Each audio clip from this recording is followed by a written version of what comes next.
பேரவைத் தலைவர் அவர்களே, ஓரளவிற்கு எனக்கு பதில் இருக்கிற அளவுக்கு இன்றைக்கு கொடுத்துவிட்டு முழுமையான ஒரு அறிவிப்பை இன்னொரு நாள் அவையில் சமர்ப்பிக்கிறேன் என்று கூற விரும்புகிறேன். முதலில் நான் கூற வேண்டியது, இந்த தகவல் எல்லாம் என் கவனத்திற்கு வந்தவுடன், அதாவது நாளிதழ்களிலும் சோஷியல் மீடியாவிலும் வந்தவுடன், நான் இதை மனிதவள மேம்பாட்டுத்துறை செயலர் அவர்களுக்கு அனுப்பி உடனடியாக Tnpsc அதிகாரிகளிடம் பதில் பெறுமாறு ஒரு கேள்வி எழுப்புங்கள் அப்படின்னு சனி ஞாயிறு அன்றைக்கே நான் அனுப்பிவிட்டேன். Tnpsc உங்களுக்கு எல்லாம் தெரியும், ஒரு autonomous institution, suppose to act, ஒரு கைதூரத்தில் அரசோடைய திணிப்பு இல்லாத அளவில் நடக்க வேண்டியது. இதுவரைக்கும் வந்த சில தகவல்களை கூறி அதற்கு பிறகு ஒரு விளக்கத்தை கூற விரும்புகிறேன். முதல்ல குரூப் 4 எடுத்துக்குவோம்.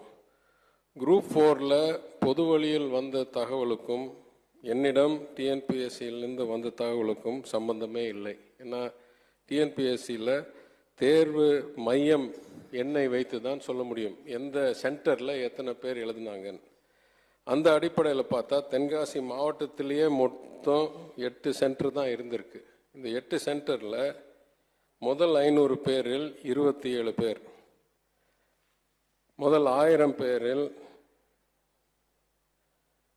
45 பேர், முதல் 10,000 பேரில் 397 பேர். இதுதான் தென்காசி மாவட்டத்தில் இருக்கக்கூடிய மையங்களில் வந்த எண்ணிக்கை இந்த தேர்வு லிஸ்டில். அதனால் இந்த நபர், நான் நடத்துகிற நிர்வாகங்களில் 2000 பேர்னு விளம்பரம் செய்த நபர், அவர் கூறுகிறாராம் பல மாவட்டங்களில் பல பெயர்களில் பல நிறுவனத்தை நடத்துகிற மாதிரி கூறுகிறாராம். அதெல்லாம் நம்மகிட்ட உடனே ஆதாரம் இல்லை. எந்த முதலாளி எதெல்லாம் தேர்வு மையத்தை வச்சுருக்காங்க, எங்கெல்லாம் வச்சுருக்காங்க, எங்கெல்லாம் எழுதுனாங்கன்னு எங்களுக்கு தெரியாது. தென்காசி மாவட்டத்தை பொறுத்த வரைக்கும் இதுதான் உண்மை எண்ணிக்கை என்றதை மாமன்ற உறுப்பினர்களுக்கு தெரிவித்துக் கொள்கிறேன். இரண்டாவது, இங்கே சொல்லாத ஒரு குற்றச்சாட்டு, குரூப் 4ல் ஜூனியர் அசிஸ்டண்ட்டுக்கும் ஒரு தேர்வு இருந்துச்சு, டைப்பிஸ்ட்டுக்கும் ஒரு தேர்வு இருந்துச்சு. எழுதுனவங்க ரெண்டுலேயும் வெவ்வேறு ப்ரையாரிட்டி பட்டியலில் வந்தாங்க. அப்போ சிலர் சொல்கிறாங்க, நான் ஜூனியர் அசிஸ்டண்ட்டில் சீனியர் ரேங்கிங்கில் வந்தேன், ஆனால் டைப்பிஸ்ட்டில் என்னுடைய ரேங்கிங் குறைஞ்சி போச்சுன்னு. ஏன்னா ஜூனியர் அசிஸ்டண்ட்டில் எந்த டெக்னிக்கல் குவாலிஃபிகேஷனும் தேவையில்லை. ஆனால் டைப்பிஸ்டில் வெவ்வேறு குவாலிஃபிகேஷன் இருக்குது. யார் சீனியர் கிரேட் அளவில் இங்கிலீஷ்லேயும் தமிழ்லையும் டைப் அடிக்க முடியுமோ அவங்களுக்கு ஸ்பெஷல் கேட்டகரி. அடுத்தாப்பில் யார் தமிழில் சிறப்பாக அடிக்க முடியும் ஆனால் இங்கிலீஷில் கொஞ்சம் தான் அடிக்க முடியும், அடுத்த கேட்டகரி. இந்த மாதிரி இந்த ஸ்பெஷலிஸ்ட் கேட்டகரி இருக்கிறதுனால கேட்டகரி அடிப்படையில் டைப்பிஸ்ட்டுக்கு வர்ற ரேங்கிங்.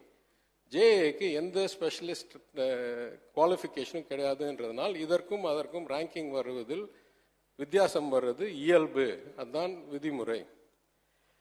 அடுத்தாப்புல சர்வேயர். இன்றைய வரைக்கும் என் கையில் இருக்கிற தகவல் 29,575 பேர் எழுதினார்கள், சுமார் 1000 இடத்துக்கு. அதில் இந்த காரைக்குடி ஒரு மையத்தில், அதாவது எங்கே எழுதுனாங்கன்னு தான் தெரியும், எந்த பயிற்சி நிலையம்னு எனக்கு சொல்ல தெரியாது, எழுதினது காரைக்குடியில் ஒரு மையத்தில் முதல் 500 ரேங்கில் 200 பேரும், முதல் 1000 ரேங்கில் 377 பேரும், முதல் 2000 ரேங்கில் 615 பேரும் ஒரே இடத்தில் எழுதின தேர்வானவர்கள் என்ற லிஸ்ட் எனக்கு இன்னைக்கு காலையில் வந்திருக்கு. என்ன நம்ம இதுலேயும் சிந்திக்க வேணும்னா, 1000 பேர் 1000 வேக்கன்சி இருக்குன்னா சுமார் 3000 பேருக்கு கவுன்சிலிங்க்கு அனுப்பப்படும். அதனால் அந்த 3000-ல் ஒருவேளை 700 இருக்கலாம், ஆனால் உறுதியாக 1000-ல் இல்லை. இதுவும் 2 கூடுதலாக தகவல் நான் கேட்டிருக்கிறேன். இதே மாதிரி கடந்த 5-7 ஆண்டுகளில் ஏதாவது ஒரு இன்ஆர்டினேட் ஃப்ரீக்வன்சி, ஏதாவது ஒரு மையத்தில் கூடுதலாக வந்த வரலாறு இருக்கா? அது இதே மையத்துக்கா இல்லை வேற ஏதாவது மையத்துக்கா? அதே போல் எல்லா தேர்வுகளிலும் குரூப் 4 குரூப் 2ல இந்த டிஸ்ட்ரிபியூஷன், அதாவது மையமாக எத்தனை எண்ணிக்கை, மாவட்டமாக எத்தனை எண்ணிக்கைன்றது முன்னால் வந்ததுக்கும் இப்போ வந்ததுக்கும் ஏதாவது சிமிலாரிட்டி இருக்கா இல்லை வேறுபாடு இருக்கா என்றதையும் ஆராய்ந்து டிஎன்பிஎஸ்சியுடைய மெம்பர் செக்ரட்டரியை ஒரு விரிவான ஒரு விளக்கத்தை கொடுக்க நான் கூறியிருக்கிறேன். அது வரும்போது நான் கொடுக்குறேன். இன்னும் 2 கருத்து நான் பதிவு செய்யணும். டிஎன்பிஎஸ்சி பல வகையில் சீர்திருத்தக்கூடியது என்றதை நானே இங்கே கூறியிருக்கிறேன். 3 ஆண்டுகளாக தேர்வே நடக்கவில்லை. அதற்கு முன் நடந்த தேர்வுகள் எல்லாம் நீதிமன்றத்தால் ரத்து செய்யப்பட்டு அப்படியே நிலுவையில் இருக்கிறது பல ஆயிரம் பொறுப்புகளுக்காக. இந்த மாதிரி மனித வளம்தான் என்னை பொறுத்த வரைக்கும் நிதியோட ஒரு அரசாங்கத்துக்கு முக்கியமானது என்றதற்காகவே தான் நான் போன நிதிநிலை அறிக்கையில் அறிவித்தேன். சீர்திருத்த குழு உருவாக்கப்பட்டு தேர்வு மையங்களிலிருந்து பயிற்சியிலிருந்து எல்லா வகையிலும் இந்த மனிதவள மேலாண்மையை சிறப்பிக்கணும் என்று அறிவிக்கப்பட்டு அதுக்கு ஒரு ஜியோ அரசாணை அதில் விதிமுறை அதையெல்லாம் எதிர்த்தாங்க. என்னுடைய கருத்து ஒரு உதாரணம் நான் சொல்லும் போது இது எப்படி நம்ம மாற்ற வேண்டும் என்று நான் தெரிவிக்கிறேன். திடீர்னு ஒரு நாள் எனக்கு ஒரு கோப்பு வருது. குரூப் 4 தேர்வு எழுதுறதுக்கு 45 கோடி ரூபாய் கூடுதலாக வேணும் பட்ஜெட்டுக்கு மேல். என்னன்னு போய் பார்த்தா 24 லட்சம் பேர், அதாவது அறிவிக்கிற காலி இடங்கள் 7000 இடத்துக்கு 24 லட்சம் பேர் விண்ணப்பம் போட்டிருக்கிறார்கள். அவர்களுக்கு சுமார் 100 கோடி தாளை பிரிண்ட் செய்ய வேண்டும். 2400 மையங்களில் தேர்வை நடத்த வேண்டும். இதற்கு 6000 7000 எக்ஸாமினர்ஸ், அந்த இன்விஜிலேட்டர்ஸ், கண்காணிக்கிறவங்க வேணும். இவங்களுக்கெல்லாம் 400லேருந்து 1000 ரூபாய் கொடுக்க வேண்டும். இந்த படிப்படியாக நான் ஆய்வு செய்ய இந்த விதிமுறை எல்லாம் இன்றைய காலத்துக்கு ஏற்புடையது இல்லை என்றது என்னுடைய அதாவது நிர்வாக கருத்தாக சொல்லி அன்றைக்கே நான் டிஎன்பிஎஸ்சிடம் கூறியிருக்கிறது. இந்த மாதிரி ஒரு வருஷத்துக்கு ஒரு தடவை 24 லட்சம் பேர்லாம் தேர்வு நடத்துறது நியாயமே இல்லை. 24 லட்சம் பேர் தேர்வு எழுதி 7000 பேர் எடுக்கிறதுக்கு it is a highly inefficient model.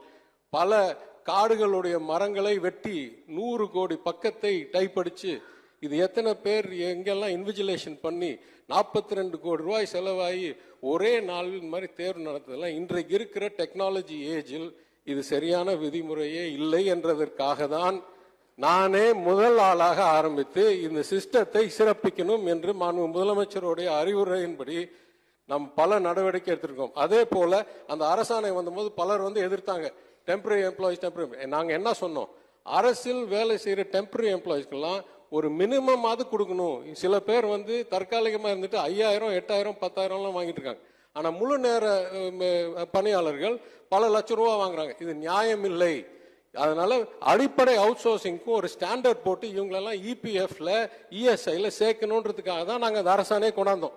அதையெல்லாம் எதிர்த்து இல்லை இப்படி பண்றீங்க அப்படி பண்றீங்க, சமூக நீதிக்கு எதிர்ப்புன்னா சமூக நீதி அடிப்படையிலும் மனித வளத்துறையை மேம்படுத்தணும் என்ற ஒரு நோக்கத்திலும் எந்த அரசுக்கும் பின்தங்கிய அரசு இல்லை இந்த அரசு, முதலமைச்சர் நான். எனவே எல்லா வகையிலும் சீர்திருத்தத்துக்கு முதல் ஆளாக நான் இருக்கிறேன். எல்லாரும் ஒத்துழைத்து இது மாநிலத்தோட நலனுக்காக, அரசாங்கத்தோட எதிர்காலத்துக்காக செய்ய வேண்டிய முயற்சிகள். இது அனைவரும் ஆதரிக்க வேண்டும் என்று கூறுகிறேன். உடனுக்குடன் செய்திகளை தெரிந்து கொள்ள சன் நியூஸ் பெல் ஐகானை கிளிக் பண்ணுங்க.